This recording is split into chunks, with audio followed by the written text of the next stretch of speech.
Hello everyone, welcome to Gyan Shakti Education Channel. পুনৰবাৰ আপোনালোকক স্বাগতম জনাইছো এটা নতুন ভিডিঅলৈ। আপোনালোকে হয়তো সকলোৱে দেখিছে যে অনুপাত সমানুপাতৰ পৰা কোৱেশ্চন অহা দেখা যায়, সেইবাবে আপোনালোকৰ মাজলৈ লৈ আহিছো। আৰু এই ভিডিঅটো যদি আপোনালোকে চাই অনুপাত সমানুপাত খুব সহজে উলিয়াব পাৰিব শৰ্ট ট্ৰিক্সৰ সহায়ত। সকলোৱে শেষলৈকে চাই থাকিব। ভিডিঅটো যদি ভাল লাগে ভিডিঅটো প্লিজ লাইক, কমেন্ট আৰু শ্বেয়াৰ কৰিবলৈ নাপাহৰিব বন্ধু-বান্ধৱীসকল। আৰু বলকেইটা ভিডিঅটো আৰম্ভ কৰোঁ। ভিডিঅটো আৰম্ভ কৰাৰ আগতে মই আপোনালোকক ক'ব বিচাৰোঁ যে অনুপাতনো কি হয় বা সমানুপাতনো কি হয়। অনুপাত হৈছে বন্ধু-বান্ধৱীসকল দুটা সমজাতীয় ৰাশিৰ এটা আনটোৰ তুলনাত কিমান গুণ বা কিমান অংশ সেয়া একোটা ভগ্নাংশৰ দ্বাৰা বুজোৱা হয়। ঠিক আছে, আৰু এই ভগ্নাংশকে কি বুলি কোৱা হয়? ৰাশি দুটাৰ অনুপাত বুলি কোৱা হয়। অৰ্থাৎ এ আৰু বি ৰাশি দুটাৰ মাজৰ অনুপাত। এক আমি বিৰে যদি হৰণ কৰি পোৱা ভাগফলৰ সমান হয় আৰু সেই অনুপাতটোক আমি কি বুলি কওঁ? a/b বুলি কওঁ, অথবা a বা b প্ৰতিকাৰে বুজোৱা হয়, হয় না? সকলোৱে হয়তো বুজি পাইছে অনুপাত কি হয়। অনুপাত মানে আপোনালোকে এটা মনত ৰাখিব যে কম্পেৰিজন। ঠিক আছে, যেনে আপোনালোকে দুটা বটলৰ লগতো আপোনাৰ কম্পেৰিজন কৰিব পাৰে। ঠিক আছে, যে আপোনালোকে ৱেটৰ লগতো কম্পেৰিজন কৰিব পাৰে, যিকোনো বস্তুৰ ওপৰত কম্পেৰিজন হ'ব পাৰে। ঠিক আছে, আৰু জাষ্ট বেছিকৈ ক'ব নিবিচাৰোঁ, মানে বহুত দীঘলৈ যাব ভিডিঅ'টো।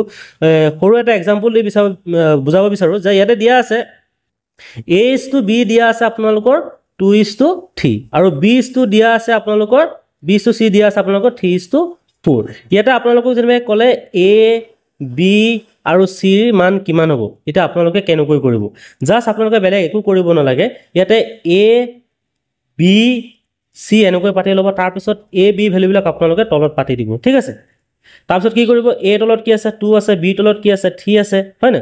আৰু c তলত কি আছে? c তলত একো নাই কাৰণে আপোনালোকে খালি ৰাখিব। ঠিক আছে, সেম আপোনালোকে bc টো চাব, b তলত কি আছে? আপোনাৰ 3 আছে, c তলত কি আছে? 4 আছে, আৰু b তলত আপোনাৰ a তলত একো নাই কাৰণে আপোনালোকে খালি ৰাখিব। তাৰপিছত কি কৰিব? এনেকৈ আপোনালোকে আঁচডাল টানি দিব। তাৰপিছত কি কৰিব?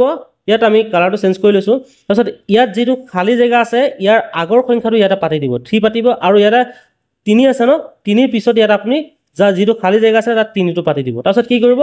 তাৰপিছত এইকেইটা মাল্টিপুল কৰি দিব। 4 × 3 = কিমান হ'ব? 12 হ'ব। 3 × 3 = কিমান হ'ব? 9 হ'ব। 2 × 3 = কিমান হ'ব? 6 হ'ব। ঠিক আছে, এতিয়া আপোনালোকৰ এইটো কিমান হ'ব? 6:9:12 হ'ব। ঠিক আছে, এতিয়া আপোনালোকে 2 নাকাটে, গতিকে 3 কাটিব।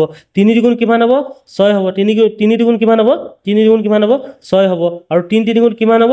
9 হ'ব। আৰু 3 × 4 = কিমান হ'ব? 12 হ'ব। গতিকে আপোনালোকৰ অনুপাতটো কিমান হ'ব? a/b কিমান হ'ব? 2:3:4। আপোনালোকে এনেকৈ সলভ কৰিব পাৰিব। ঠিক আছে, মই কুৱেশ্যন দুটামান লৈ আহিছোঁ, কুৱেশ্যন কেইটা চাব আপোনালোকে সকলোৱে। প্ৰথম কুৱেশ্যনটো হৈছে যে 96টা কল অৰুণিমা আৰু বৰ্ণালীৰ মাজত 4:8 অনুপাতত ভগালে কোনে কিমানটা পাব? যথেষ্ট গুৰুত্বপূৰ্ণ কুৱেশ্যন হয়। এনেকুৱা ধৰণৰ কুৱেশ্যনবোৰ আপোনালোকৰ এক্সামত অহা দেখিবলৈ পোৱা যায়, সেইবাবে আপোনালোকৰ মাজলৈ লৈ আহিছোঁ। কুৱেশ্যনটো কি হ'ব বন্ধু-বান্ধৱীসকল? ইয়াৰ আনচাৰটো দিব সকলোৱে যদি পাৰে। কিমান হ'ব? 32টা হ'বনে? 32টা, 50টা, 46টা, 72টা? কি হ'ব ইয়াৰ আনচাৰটো? সকলো বন্ধু-বান্ধৱীয়ে দিব, আৰু ইয়াৰ আনচাৰটো চাগে সকলোৱে দিলে চাগে। আমি ইয়াতে বন্ধু-বান্ধৱীসকল এটা এনেকৈ কৰিব পাৰোঁ যে ইয়াতে চাব যে অৰুণিমা আৰু বৰ্ণালী যিটো প্ৰতিগৰাকী কল ক্ৰমে আমি কি কৰিম? 4x, হয় ন? 4x আৰু কি কৰিব পাৰোঁ? a/x এনেকৈ আমি ধৰি ল'ব পাৰোঁ। ঠিক আছে, তাৰপিছত কি কৰিবা? টোটেল কিমানটা আছে আপোনাৰ? 96টা কল আছে, হয় ন? গতিকে 4x প্লাছ কিমান হ'ব? 8x = কিমান হ'ব আপোনাৰ? 96, হয় ন? এতিয়া আপোনাৰ কিমান হ'ব? এইটো এড কৰিলে কিমান হ'ব? 12x হ'ব, = কিমান হ'ব আপোনাৰ? 96। x = কিমান হ'ব? 96 বাই কিমান হ'ব? 12 হ'ব। এতিয়া 12 96 কাটিলে কিমান যায়? আপোনালোকৰ হয়তো সকলো বন্ধু-বান্ধৱে জানে কিমান যাব? আপোনাৰ 8 বাৰ যাব। গতিকে আপোনাৰ x ৰ মানটো কিমান হ'ব? 8 হ'ব। গতিকে আপোনাৰ অৰুণিমাই কল পাব, অৰুণিমা আছিলে ন, অৰুণিমাই কল কিমান পাব আপোনাৰ? 4 × কিমান হ'ব? 8 হ'ব। 4 × 8 কিমান? 4x। 4 × কিমান হ'ব আপোনাৰ? 32, হয় ন? আৰু যিজন আছিলে আপোনাৰ কি আছিলে? বৰ্ণালীয়ে কিমান পাব? 8x, হয় ন? 8x, গতিকে 8x হ'লে 8 × কিমান হ'ব আপোনাৰ? 12 হ'ব। কিমান? 8 বাৰ কিমান হ'ব আপোনাৰ? 8 বাৰ চৰি এইটো 8 হ'ব। ঠিক আছে, চৰি এইটো 8 হ'ব। 8 × কিমান হ'ব আপোনাৰ? 64। গতিকে আনচাৰটো কিমান হ'ব? 32 আৰু 64 আনচাৰটো হ'ব এ। মনত ৰাখিব, যথেষ্ট গুৰুত্বপূৰ্ণ কুৱেশ্যন হয়। এনেকুৱা ধৰণৰ কুৱেশ্যন এক্সামত অহা দেখিবলৈ পোৱা যায়। আৰু নেক্সট কুৱেশ্যনটো চাব, যথেষ্ট গুৰুত্বপূৰ্ণ এটা কুৱেশ্যন হয়।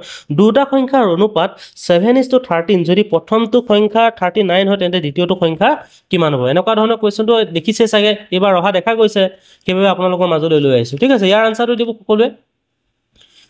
বন্ধু বান্ধৱীসকল আমি প্ৰথমে কি কৰোঁ আমি একো নাজানো ন সেইকাৰণে আমি কি কৰিম ইয়াৰ মানবিলাক ধৰি ল'ম ইয়াতে আমি 7:7 আপোনাৰ যিটো অনুপাত দিয়া আছে 7 কিমান হ'ব 13 ঠিক আছে আৰু বাকী সংখ্যাটো কিমান দিয়া আছে আপোনাৰ 39 দিয়া আছে হয় ন গতিকে আমি ইয়াতে কি কৰিম ইয়াতে যদি কৰিব বিচাৰো আপোনালোকে যদি কৰে যে ধৰা হল সংখ্যাটো ক্ৰমে আৰু x আৰু y বুলি ধৰি ললো হয় ন প্ৰশ্নমতে আমি কি কৰিম এটা চাব x / y কিমান হ'ব আপোনাৰ 7/13 ঠিক আছে আমি x y বুলি ধৰি লৈছিলো ন গতিকে আপোনাৰ কিমান হ'ব ইয়াত x ৰ মানটো কিমান হ'ব আপোনাৰ 39 কিমান হ'ব y কিমান হ'ব 7/13 এতিয়া যদি আপুনি ক্ৰছ মাল্টিপল কৰে হয় ন ক্ৰছ মাল্টিপল যদি কৰে 7y কিমান হ'ব 13 কিমান হ'ব 39 হ'ব হয় ন গতিকে আপুনি যদি এটা মাল্টিপল কৰে কিমান হ'ব 39 আৰু 13 যদি কৰে কিমান হ'ব আপোনাৰ এটো যদি আপুনি কৰি চাই কিমান হ'ব 507 হ'ব ঠিক আছে 507 ডিভাইডেড বাই কিমান হ'ব আপোনাৰ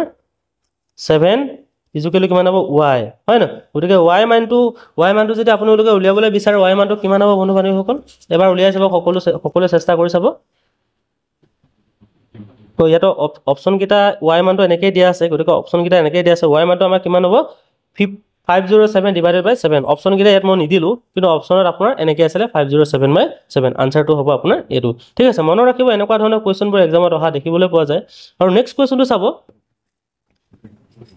নেক্সট কোৱেশ্চনটো দিয়া আছে এটা আয়তৰ দিশ আৰু প্ৰস্থৰ অনুপাত দিয়া আছে 7:2 আৰু আয়তটোৰ দিশ আৰু 21 সেন্টিমিটাৰ হলে প্ৰস্থ কিমান হ'ব ইয়াতে দিয়া আছে কিমান হ'ব ইয়াৰ আনসাৰটো সকলো বন্ধু বান্ধৱীয়ে দিব সকলোৱে হয়তো জানে আমি অলৰেডি ইয়াত আগৰ কোৱেশ্চনটো সলভ কৰিছো হয় ন ইয়াতে দিয়া আছে যে আয়তটোৰ প্ৰস্থ দিয়া আছে কিমান 7:2 দিয়া আছে আৰু আয়তটোৰ দিশ কিমান দিয়া আছে দিশ কিমান দিয়া আছিল আপোনাৰ 21 সেন্টিমিটাৰ দিয়া আছিল আৰু y মানটো আমি উলিয়াব লাগে হয় ন প্ৰশ্ন y মানটো উলিয়াব লাগে তো 21 কিমান হ'ব y কিমান হ'ব 7/2 হয় ন গতিকে 7 আপোনাৰ কিমান হ'ব y ক্ৰছ মাল্টিপল কৰিলো 7y কিমান হ'ব 2 কিমান হ'ব 21 হয় ন গতিকে আপুনি এটো যদি কয় 2 * 2 2 * 4 কিমান হ'ব 7y গতিকে y কিমান হ'ব আপোনাৰ 42 কিমান হ'ব 7 7 কিমান হ'ব 42 গতিকে y মানটো কিমান হ'ব আয়তটোৰ প্ৰস্থ কিমান হ'ব 6 সেন্টিমিটাৰ বন্ধু বান্ধৱীসকল ভিডিওটো যদি ভাল লাগিলে এনেকুৱা ধৰণৰ কোৱেশ্চনবোৰ পাবৰ কাৰণে আপোনালোকে আমাৰ চেনেলটো সাবস্ক্ৰাইব কৰি ৰাখিব আৰু আমি খুব সোনকালে পাৰ্চেন্টেজ